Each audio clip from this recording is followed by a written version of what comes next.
kandang ayam, Mas. Aku pengen bikin kandang ayam, iya. Maksudnya? Iya. Maksudnya ini peternakan ayam? Peternakan ayam, iya. Menurutku sih aku gak romantis ya. Dan menurut dia juga sama.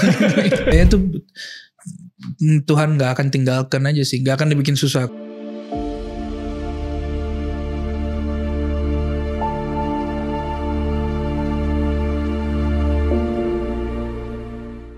Oke, selamat datang di Pulinan Selaras. Sekarang sama Nadif Basalamah. Oke. Selamat siang Mas Haji. Ya, terima kasih Nadif. Terima kasih udah boleh ngobrol ke sini.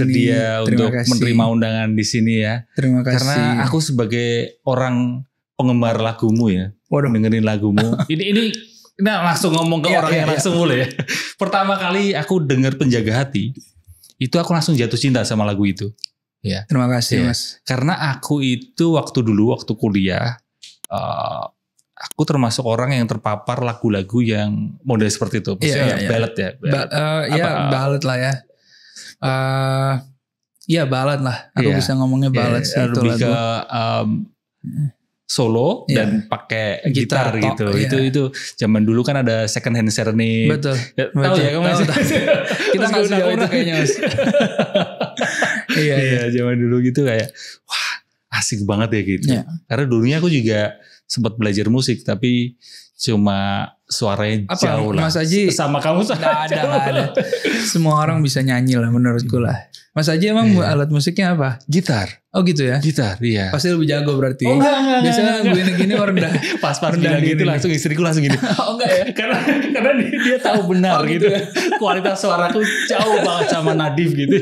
Iya. Dia bisa gitar dikit-dikit lah gitu. Tapi kalau disuruh nyanyi menyerah lah. Iya. Aku belajar gitar dari umur 12 tahun. Oh, orang tua yang ngajarin? Enggak.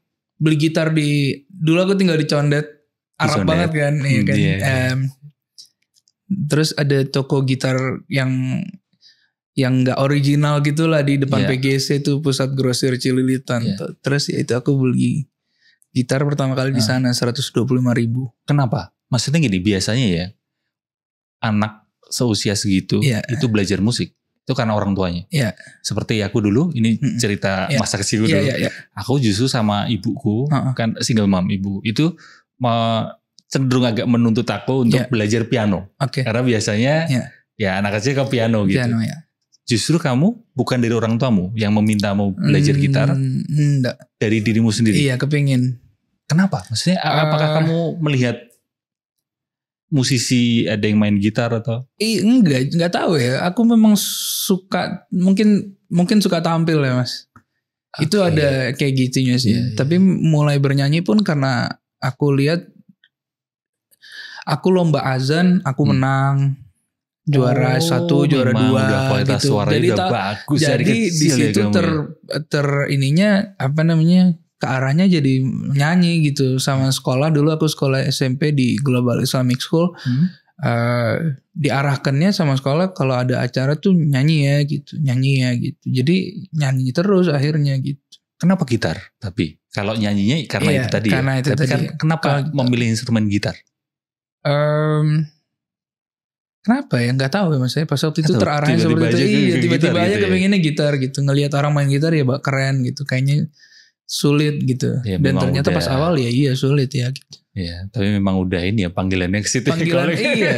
Tapi aku tuh pernah, aku nggak tahu aku baca di mana ya Mas. Aku pernah kayak ada study gitu lah, ada inilah.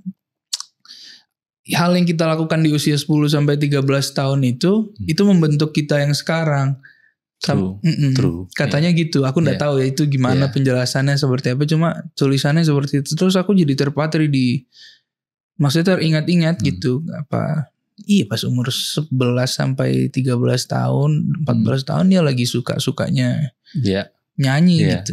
Makanya nggak heran kalau sekarang jadinya nyanyi gitu. Aku ininya begitulah. Kalau di psikologi perkembangan ya, itu memang ada masa-masa usia kan dibagi-bagi gitu ya, psikologi perkembangan itu. Usia sekian sampai sekian itu seperti apa, di tahap apa. Dan benar bahwa di usia segitu memang menjadi usia pencarian jati diri kan sudah termasuk ya. Ya, jadi nggak salah ya maksudnya apa yang aku baca itu ya. Cuma takut salah jurnal aja tuh ya kan. Iya. Dan pertama kali aku dengar Penjaga Hati itu dan sekarang ini kan kamu juga rilis yang bergema sampai selamanya. Dari judulnya bahkan dari liriknya itu kamu puitis, ya kan, dalam gitu, bukan karena gini, lagu-lagu yang sekarang kan juga ada yang mentah gitu, maksudnya orang denger langsung, oh ya aku tahu artinya apa, gitu. Tapi kalau menurutku lagumu itu enggak sementah itu gitu, ada puitisnya. Yang ingin aku tanyakan adalah, itu karena kamu belajar sastra atau kamu suka sastra atau ya udah nulis aja gitu atau seperti apa sebenarnya proses kreatif penulisan lirik? Dari dulu, masa ini kalau cerita Penjaga Hati dulu Mas Haji, aku Penjaga Hati itu aku tulis pas aku kuliah di UK di London. Aku nggak sadar nulis itu, maksudnya tulis aja gitu. Siapa yang, maksudnya aku baru nemukan lagu itu lagi mungkin 6 bulan setahun setelah tertulis. Gitu. Jadi itu ada di buku catatanku gitu kan, ku arungi 7 laut samudra. Tak sadar ku menemukanmu. Di awal kayak gitu. Kayak gitu. Langsung nempel banget. Benar, itu ya, tak sadar ku temukannya. Di awal kan liriknya itu kan, tak sadar ku menemukanmu ya. Tak sadar ku temukan. Dulu apa ya? Tak sadar ku temukan. Temukan wanita ruang. Iya pakai gitulah ya, gitulah. Jadi itu ada jaraknya ya Nadif? Ada jaraknya, jadi lagu itu sebetulnya gak pernah aku rilis, itu lagunya sudah dari 2019. Kamu nulisnya 2019? Iya, tapi belum sampai selesai ya, itu disempurnakan di Ubud sama produserku Petra Siombing bulan Mei 2023. Dari Penjaga Hati itu, aku malah merasa ya hiperbola banget lah itu kan siapa mau arungi 7 laut samudra gitu kan kita bikin kelompok-kelompok ya kan? Gitu. Cuma itu temanku juga rasa siapa mau arungi, iya kan, maksudnya kita Mas Aji misalnya dari Bekasi aja kita mau kesini aja kan kita nggak mau arungi ini semua kan gitu kan, tapi jadinya nggak tahu ya, terbentuk kemudian aku punya yang nggak tahu, sering dijejelin sama mamaku beberapa kalimat-kalimatnya siapa ya, Rumi gitu. Rumi, Khalil Gibran. Iya kayak gitu-gitu. Mamaku tuh suka bilang mama tuh cuma ridho aja sama kamu karena anakmu tuh bukan anakmu, katanya Khalil Gibran gitu. Jadi wah ini bahasa-bahasa apa nih, bahasa puitis gitu ya. Bahasa-bahasa yang gitu kan. Jadi macam-macam lah. Jadi bahasa-bahasa seperti itu aku secara tidak sadar teraplikasikan ke cara aku menulis, kayak di lagu Bergema Sampai Selamanya itu kan. Dunia pasti ada akhirnya, bintang-bintang pun ada umurnya. Itu kan bagus banget. Bener.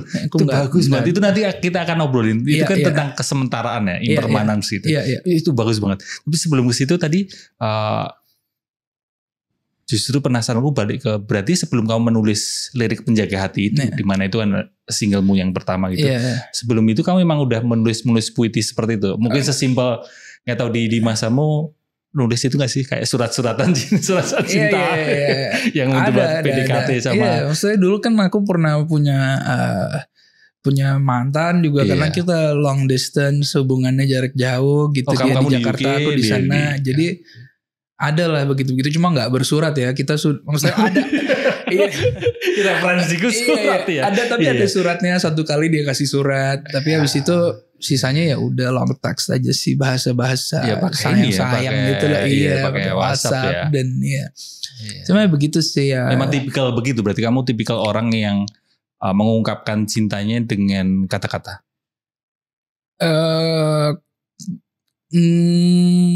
Nggak tahu ya, aku cukup gak romantis sebenarnya. Nah ini juga kan itu kan sebenarnya kontradiktif sama cara aku menyampaikan di lagu-lagu. Karena sebagian orang begitu nanti, maksudnya aslinya seperti apa, atau aslinya nggak romantis, tapi justru menggunakan ruang kreatif itu, entah itu dia menulis lagu atau mungkin lukisan atau apapun itu justru itu sisi romantisnya gitu. Berarti oh gitu ya. Nah aku tuh nggak paham Mas Aji mengkotak-kotakan itu gitu. Nah itu karena maksudnya di kehidupan aku sama sekarang sama pasanganku si Taska itu menurutku sih aku nggak romantis ya, dan menurut dia juga sama. Jadi ini banget. Jadi apa namanya? Ya itu beda aja sih sama cara satu keutuhan lah ya maksudnya ya kan. Nggak bisa ternyata orang itu sisinya itu nggak bisa cuma satu tok gitu, tapi ternyata ada pelengkap yang lain gitu. Melalui ruang kreatif lagu itu, kamu melengkapi sisi romantismu gitu kan. Oke. Menarik ya. Kamu kan baru saja merilis single Bergema. Betul. Sampai selamanya ya. Sampai selamanya. Kalau itu awal mula kamu menulis itu atau bikin itu karena apa? Ada insight apa atau pencerahan apa? Karena kau dengerin itu liriknya ini dalam banget ini nanti Mas. Iya. Lagunya ditulis di ini Mas, di Danau Tambelingan di Ubud. Dari Ubud ke atas lagi lah, barang 2 jam lagi gitu. Bulan Oktober 2024 kemarin aku sama Petra sama Virina, istrinya Petra, kemudian Taska, kemudian ada manajer Petra, ada teman-teman dari labelku 2 orang. Kita berangkat ke sana gitu karena kita jenuh kerja di studio lah gitu. Jadi kita berusaha cari pendekatan baru ke penulisan lagunya Nadif gitu. Akhirnya kita berangkat ke Danau Tambelingan itu dan approach-nya juga lain. Biasanya kan aku menulis lirik baru aku kasih ke Petra gitu. Nah ini tuh Mas Aji nih Petra, aku sama gitarisku gitu kita ganti-gantian gitar. Ganti-gantian gitar. Jamming gitu, iya bikin, kayak istilahnya jamming itu. Jadi bikin lagu itu, terus ya gitu sih jadinya jadi tertulis itulah. Karena kita sampai malam di sana, ngelihat bintang-bintang itu kan banyak ya, maksudnya kalau di Bali ya clear sky selalu bagus gitu. Ada banyak bintang, ada ya gitu. Tapi kita tahu nih sebentar karena besok maksudnya akan kita nggak lihat lagi gitu. Jadi ada umurnya, bahasa-bahasa seperti itulah itu yang jadinya tertulis di lagu Bergema Sampai Selamanya Mas. Itu kan ada kesadaran akan impermanence kan, kesementaraan. Sementara ya. Menurutmu kesementaraan itu gimana? Kan kalau yang di lirik itu kamu ungkapkan dengan lirik dunia pasti ada akhirnya ya. Lalu bintang pun bintang-bintang pun ada umurnya. Ada umurnya. Terus maka tenang saja kita di sini berdua nikmati sementara yang ada. Nikmati sementara yang ada gitu. Kesementaraan itu apakah ada pengalaman di hidupmu terkait dengan kamu jadi ngeh gitu kok. Iya ternyata sementara ya. Ya bisa dibilang 2023 itu tahunnya Nadif lah Mas. Iya di mana-mana ada kamu. Iya jadi tahunnya Nadif itu aku merasa turun sekali gitu. Kita sampai di poin titik terendahnya menurutku lah gitu. Karena aku nggak pernah ngerasakan sulit yang kayak begitu gitu. Tapi diangkat sama Tuhan itu jauh juga gitu, dibantu langsung. Jadi dia nggak biarkan aku gitu kan. Kita cuma modal ada hope di situ, ada. Jadi kan ada harapan di sana, ada kepercayaan di sana, ada faith di sana. Jadi 2023 itu cuma modal percaya doang nih gitu. Jadi vertikal ke atas gitu ya, kita cuma percaya gitu. Ya gitu jadinya di situ tahu gitu. Kita tuh nggak bisa still aja gitu. Di situ tapi nggak bisa menetap terus di situ ya. Justru kayaknya kesementaraan itu baik ya. Justru bagus tuh karena berhenti kan gitu kan. Kayaknya. Karena dari penjaga hati kan lebih ke romantis, kayak mengarungi tujuh samudera dan sebagainya. Kiasan-kiasan gitulah. Itu juga sementara itu tiba-tiba jatuh. Aman? aman ya. Penjaga hati kan lebih ke romantis. Iya. Memang itu ya pesan yang ingin kamu sampaikan ya? Iya, itu sebetulnya kan surat cinta terbuka aja untuk orang-orang. Betul, ternyata banyak yang resonate dan dengarkan gitu. Jadi kita ternyata sampai ya pesannya ke orang gitu. Padahal aku rekam lagu itu sama Petra. Seminggu kemudian aku putus sama pasanganku yang pas waktu itu. Jadi sebetulnya ini udah melenceng dari konteks. Udah aneh. Cuma ya ternyata lagunya jadi berkat untuk banyak orang, jadi manfaat untuk banyak yang seneng kan itu kan kalau kita punya benar. Ya manfaat buat banyak orang kan. Macam-macam lah. Ada hajat hidup orang di sana, ada kayak tim produksiku semua kita kan kepengen rangkul sama-sama. Kalau percaya rezeki itu kolektif lah. Kalau aku ya ngerasanya gitu. Jadi ya gitu jadinya. Banyak orang relate gitu lah. Kan? Betul, banyak orang makan dari lagu dari itu. Terus orang juga ya gitu, orang tuh sampai aku baca suka di TikTok tuh orang trauma sama lagu itu karena mengingatkan mereka sama fase di bulan Oktober sampai Desember 2023. Katanya dia mengalami banyak orang denger lagu itu tuh sampai karena sudah nggak bersama orang yang bersama orang itu jadi ingat lagi orang-orang yang jadi orang masa tuh lalu ya benar jadi orang tuh sampai segitunya sama gila gue aja nggak inget bikin lagu ini orang tuh bisa sampai segitunya gitu. Itu kan kita tersentuh lagi. Impactnya bisa sampai sedalam dan sejauh itu ya. Bahkan kamu sendiri tidak menyangka. Tapi gitu sih kayaknya memang kalau berekspektasi banyak malah gak kena mas. Iya itu juga aku belajar lagi tuh. Kayak dari penjaga hati yang mungkin lebih ke surat cinta terbuka romantis.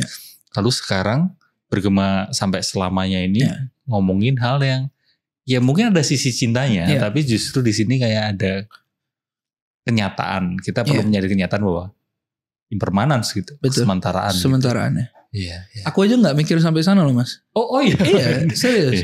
Aku tuh mikirnya lagu itu cuma ngomong ke Taska. Aku baru taruh cincin ke dia. Jadi kita nikmatin sementara yang ada gitu. Cuma kalau misalnya disangkutkan ke kesementaraan iya juga ya. Aku juga baru ngeh gitu. Bahkan itu bintang pun juga ada umurnya gitu kan. Jadi kayak Dan kalau masuk ke video klipnya, beberapa hari yang lalu aku lihat video klipnya juga bagus banget gitu. Tapi ceritanya di situ gimana sih sebenarnya? Iya. Dia langsung konfirmasi sama yang punya lagu gitu. Di video klipnya bergema sampai selamanya itu, aku tuh jadi bos Cupid. Jadi ceritanya ada perusahaan namanya Cupid Inc. Cupid Inc. ini, Cupid ini disuruh untuk bikin orang tuh jatuh cinta ya. Oke. Kira-kira seperti itulah. Terus aku jadi bosnya. Terus si Cupidku nih gagal. Karyawanku nih gagal. Si kliennya gitu kan. Si karyawanku nih gagal bikin klien jatuh cinta. Gitu. Tapi ternyata klien ini malah jatuh cinta sama Cupidnya sendiri gitu. Tapi pertamanya gak lihat kan? Iya pertamanya gak lihat gitu. Dia ngelihat jadi di akhir video itu kan dilihatkan si kliennya ini si yang perempuan ini namanya siapa Ratih apa dia ini karakter ini namanya Ratih ini di apa namanya digambarkan dia tuh ternyata tersipu-sipu sendiri gitu karena hadirnya ini Cupid ini gitu. Ini buat yang belum nonton wajib nonton ya di akunmu itu ya. Iya di YouTube Nadif Basalam. Iya itu bagus banget video klipnya. Dan aku ngelihat malah si Ratih ya kalau nggak salah pokoknya si ceweknya itu ada rasa yang bisa dikatakan kayak dia nggak mencintai dirinya sendiri gitu ya. Dia nggak membuka dirinya dan untuk membuka diri untuk menerima cinta dari orang lain sehingga dia tidak bisa terus menjalin relasi gitu ya. Ada sisi itunya kan. Benar. Tapi ketika itu digambarkan ditulis kok di apa namanya skripnya. Iya di ini. Di skripnya bahwasannya memang karakternya seperti ini, tidak terbuka, cenderung ini ya gitu. Betul. Dan ketika Mas aja bisa gambar loh, keren. Iya. Dan karena aku juga suka nonton film ya, jadi kayak ini sepertinya begini ya interpretasiku gitu. Dan ketika si Cupidnya itu berhasil, seharian dia membuka diri. Iya. Gitu. Iya. akhirnya mereka nggak bersama memang gitu. Itu selesai di gitu. Di akhirnya itu memang gantung gantung gitu. Iya. Jadi silahkan nonton dan interpretasikan akhirnya kita open to interpretation kok teman-teman. Jadi silahkan diartikan. Berarti dengan tadi si cewek di situ kan dia insecure atau mungkin dia kayak menutup diri gitu. Kamu pernah ada fase seperti itu nggak? Apakah seorang Nadif yang selama ini orang ngelihat itu ya pada waktu Penjaga Hati itu kan namamu naik sekali, bahkan dimanapun itu ada dalam satu hari itu kayak berpindah tempat, itu aku dengerin lagu gitu, Nadif lagi Penjaga Hati lagi Penjaga Hati lagi gitu. Kalau netizen kan ngelihat ya Nadif nggak punya sisi insecure lah gitu, tapi ketika aku langsung nanya ke kamu, adakah fase yang kamu merasa insecure? Kayaknya kita sudah cukup menyadari gitu kapan boleh merasa seperti itu, kapan nggak ngerasa seperti itu gitu. Jadi momen-momen itu justru ketika aku lagi sendiri ya pastilah gitu. Ada kekhawatiran-kekhawatiran, ada kekhawatiran tertentu di dalam diri gitu kan. Nanti masa depan akan seperti apa ya? Oh, ada rasa kekhawatiran akan masa depannya. Begitu. Kemudian yang paling gampang dan simpel memang kayak misalnya bentuk tubuh, bentuk kayak gitu kan. Misalnya aku tadi cerita sama saja, aku lagi naik berat badan banyak. Ya kayak gitu-gitu aja sih insecure-nya sih. Cuma kalau di sisi yang lain, aku cukup percaya. Ada rasa percaya diri. Ada rasa percaya gitu. Dan percaya tuh Tuhan gak akan tinggalkan aja sih. Gak akan dibikin susah. Kayak gitulah. Jadi dari sisi spiritual seperti itu ya. Kayak gitunya justru agak kasat mata gitu ya. Gak kasat mata ya justru. Gak kasat mata ya justru ya. Iya. Tapi justru arahnya jadi kesana gitu. Jadi supaya mengafirmasi diri yang baik-baik lah gitu. Jadi manifestasinya juga baik, nggak ada yang karena begitu sih. Cukup banyak ya orang gitu kalau ngelihat musisi atau mungkin atau bisa dikatakan rockstar gitu kan kayak nggak mungkin lah merasakan insecure gitu. Tapi ada bahwa seorang Nadif pun ya juga ada sisi manusiawinya kan. Ada. Memang manusia banget lah itu.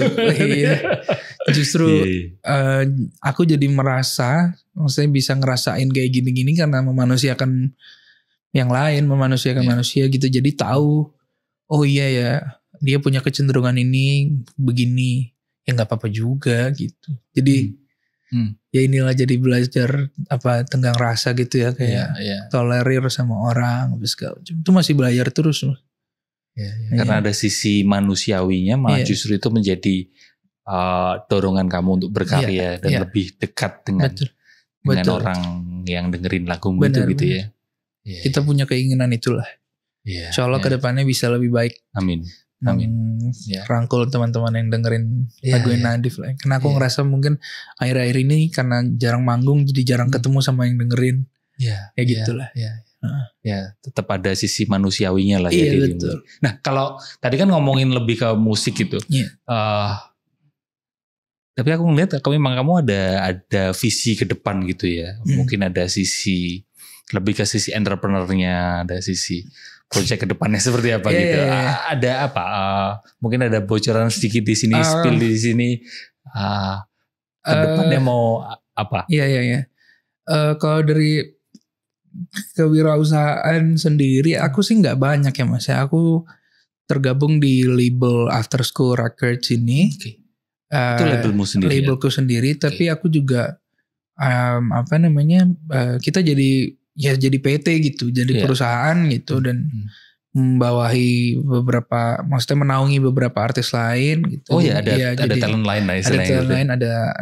Jadi ya itu yang lagi kita kerjakan sekarang mungkin. Jadi aku put aside misalnya jadi Nadif Basalama yang musisinya, aku coba bicara di BizDev di sini, di developmentnya seperti apa, kemudian ya paling banyak nanyain finance lah kalau aku nanyain tuh maksudnya ya kayak gitulah. Iya, kamu dulu kamu kuliah di Di UK. Cuma nggak selesai mas aku. Apa? Tapi jurusannya? Manajemen ya, makanya ini relate dengan ini kan. Jadi sedikit banyak tahu lah. Dan ini sebetulnya basic lah. Menurutku sih basic ya. Aku tapi nggak banyak involved di apa namanya di manajemennya. Di manajemennya. Justru kayak banyak ya quote-unquote nyari-nyari teman-teman yang menurutku bagus juga untuk dikenalkan ke teman-teman label, siapa tahu suka, kayak gitu-gitu aja sih. Tahun ini apa? Ada project apa? Ada tahun visi? Ini Nadif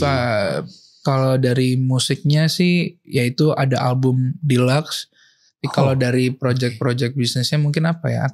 Wah ini agak aneh lagi sih aku cerita, tapi ada beberapa sih mas. Aku kepengen ngerjain beberapa hal yang mungkin apa namanya menarik sebetulnya dibahas, tapi aku agak sungkan. Gak apa-apa.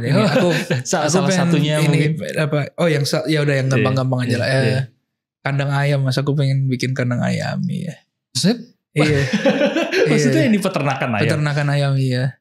Aku sudah maksudnya hitung-hitungannya udah tahu tuh. Iya kayak segini profitnya segini, terus kayak gimana caranya ngecilin mortality rate-nya ayam ini gitu. Jadi aku lagi pelajari gitu. Iya. Cuma kan itu kan maksudnya ya aku nggak inilah. Maksudnya nggak enak aja kalau ya udahlah itu yang aku kerjakan. Aku kan perlu keran lain aja sih. Iya. Gitu. Karena ya coba diversifikasi lah kalau aku. Iya perlu istilahnya apa ya? Income-nya mesti bukan hanya dari satu keran kan, perlu ada keran-keran yang lain gitu. Apalagi di indis ekonomi gitu, istilahnya kan gitu kan. Pasti ada visi yang beragam juga gitu. Yang paling gampang yaitu si F&B. Aku ada burger tapi baru saja aku tarik shareku di burger, ada dance burger namanya. Itu di Dharma Wangsa teman-temanku sama. Ya aku ngerintis sama teman-temanku lah, cuma aku tarik inianku kemarin karena ya pengen fokus musik dulu lah aku lah ya. Anak-anak itu teman-temanku juga lagi ngerjakan di situ. Kemudian ada Stuja di Bali, aku kecil porsiku di sana. Kayak gitu sih jadi ya pelan-pelan aja sih mas. Kalau di musik lebih ke ini tadi ya, album deluxe, konser bakalan ada konser tunggal tahun ini atau tahun ini sih Nadif Basalama insya Allah akan tour mas. Ya kita inilah kita lihat situasinya lah, semoga bisa baik lah. Iya. Ya, tapi ini sebelum kita tutup obrolan ini ada titipan pertanyaan ini dari netizen. Boleh ya? Boleh ya. Wah, ada beberapa pertanyaan dari aku kan punya broadcast channel di Instagram. Terus aku bilang hari ini aku mau ngobrol sama Nadif gitu. Emang ada yang titip tanya mas? Wah ada beneran. Bentar, ini ada kok ya. Nah, hai Kak Nadif, apa kabar? Semoga hidup kakak selalu disertai hal yang baik ya. Makasih untuk lagu Tiba-Tiba Jumat Lagi. Waduh. Ini juga lagu yang bagus. Oh gitu. Aku juga seneng ini dengerin lagunya. Makasih untuk lagu Tiba-Tiba Jumat Lagi yang selalu buat aku kuat dan percaya. Pertanyaannya adalah ini dari Rosa Lindandi. Penasaran ada nggak titik balik kehidupan di hidupnya Kak Nadif? Ada. Mungkin boleh. Di sharing sekilas ada turning point apa? Mungkin yang nggak terlalu personal tapi bisa aku ceritakan itu turning pointnya itu mungkin Februari 2024 ya. Setahun lalu ya. Setahun lalu lah. Itu aku berhenti dari Tiba-Tiba Jumat Lagi itu. Gitu. Jadi dari fase lagunya Tiba-Tiba Jumat Lagi nih, aku berhenti dari fase lagu itu. Aku nggak ngerasa hari. Jadi kan aku ngerasa hari itu cepet aja lewat aja, kayak nggak ada artinya gitu. Nggak ada meaningnya gitu ya. Nah begitu aku ketemu sama si Taska itu tunanganku lah bahasanya. Ya aku berasa inilah Gak tiba-tiba Jumat lagi. Gak tiba-tiba Jumat lagi ya. Hariku tuh penuh gitu rasanya kayak ya bahagia lah gitu. Lebih fulfilled juga. Kita juga jadi lebih waras gitu.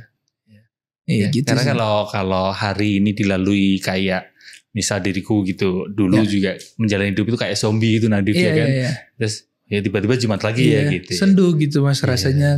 Terus kita ngobrol sama teman-teman yang menjalani rutinitas yang mirip-mirip sama kita juga Dia merasakan hal yang sama seperti tiba-tiba itu. Jumat lagi ya gitu. Makanya judul lagu itu tiba-tiba Jumat lagi sebenarnya. Sebenarnya karena gitu sih, karena ada perasaan seperti itu. Itu juga bagus itu lagunya itu. Oke, ini next pertanyaan ya. Pertanyaan selanjutnya itu tadi dari Rosa Lindanti. Ya. Sekarang dari Hanif Rangga. Oke. _ Hanif Rangga ya. Kalau Moody yang pertama kali kepikiran itu apa, Kak? Kalau lagi moody maksudnya. Kepikiran apa biasanya kalau pas baru moody? Maksudnya cara menghilangkannya atau apa nih dia? Nggak mungkin ini pertanyaan netizen nih maksudnya. Iya kan? Jadi kepikiran apa yang bikin kamu moody gitu aja. Kepikiran trauma-traumaku lah. Itu gampang tuh ngomongnya. Maksudnya aku bisa ngomong aja. Nah ini relate dengan pertanyaan gue, ini. Pertanyaan gitu. Dari Purba Sanda. Apa? Cerita trauma masa kecilnya. Ini gak harus masa kecil sih. Tapi mungkin salah satu. Ada. Itu berkenan gak kalau kamu sharing tentang salah satu cerita trauma? Apa ya? Gimana caranya ceritanya? Mungkin traumaku tuh termasuk terlambat gitu. Gimana? Gitu, jadi aku baru menurutku aku nggak tahu nih Mas, kan selalu kita kalau korek ke belakang kita nggak tahu. Benar. Cuma aku nggak merasa pas aku kecil tuh ada yang gimana bikin aku ngerasa jadi gimana, aku tumbuh ya anak tampil gitu. Jadi baik-baik aja gitu. Cuma di 2023 itu aku ngerasa ya ada masalah keluarga lah, nanti aku ceritakan pas off cam aja. Itu bikin aku trauma dan memang marahnya sampai sekarang ternyata gitu. Aku merasa kayak bukan dibohongi sih, kayak merasa nggak ya kita biasa look up sama orang, terus habis itu ternyata dia nggak sebegitunya. Jadi yang begitu-begitu loh. Nah itu trauma, ternyata aku marah tuh. Gitu, dan aku cerita sama mamaku. Kemudian ya gitu, jadinya dia mamaku yang bikin bisa tone down lah gitu. Meredakan emosimu ya. Iya. Nah, ternyata susah tuh. Baru tahu aku di situ susah untuk meredakan emosi. Itu kayak bahkan sampai sekarang pun juga dari akunya sendiri juga kadang masih susah sih berhadapan dengan emosi ya.